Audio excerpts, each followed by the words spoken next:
Сәлеметсіздер ме, құрметті білім алушылар? Отыра қойыңыздар. Олай болса, ең алдымен біз сабағымызды жадында ахуал тудырып алайық. Мына жерде берілген сөздер арқылы бір-бірімізге жылы тілектер айтайық. Олай болса, бастайық. Бүгінгі сабақта барынша тәртіпті, белсенді болып, жоғары балалығында тілектеспін. Бүгінгі күндеріне сәттілік тілеймін.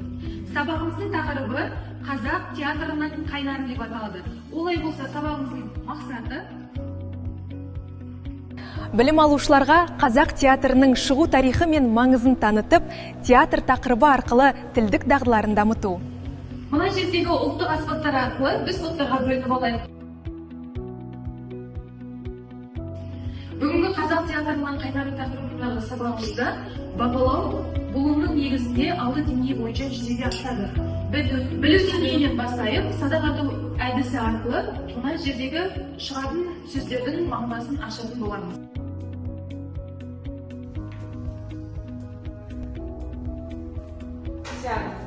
Театр адамдарға түрлі оқиғаларды көрсететін орны. Қойылып, ол шығарманы сахнада көрсету.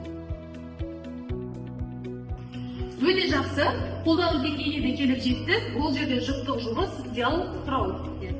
Бір күні бірге барайық па? Иә, керемет идея. Ол жерде топтық жұмыс болады. Мына жердегі QR кодты сканерлеу арқылы бірінші топ аудио мәтінді тыңдап, сол жердегі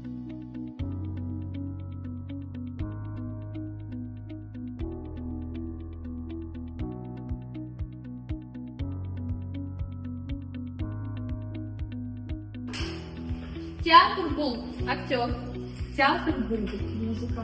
Театр бұл комедия. 25 жылы Қызылорда қаласында қазақ театры ашылды. Алапта Абай атындағы опера және балет театры 1933 жылы ашылды. Біз жинақтау деңгейіне де келіп жеттік. Ол үшін екі топқа қазір мына жердегі кейіпкерлерді бөліп беремін. Соның негізінде көрініс жасайтын боламыз. Сақалдармын, сақал тұқыл мұрта жоқ, шайтанда адалдармын. Мен бауырсақ пісіріп жатырмын. Ешкімге кірмеңдер, бауырсақ мүмкін.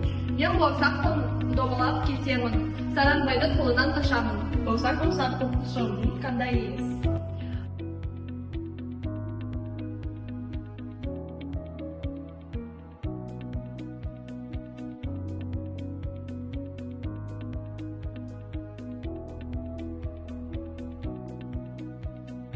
Бүгінгі сабақта өткен осы көрініс арқылы диалог құрастыру арқылы сіздердің қазақ тіліне деген қызығушылықтарың артты деген ойдамын.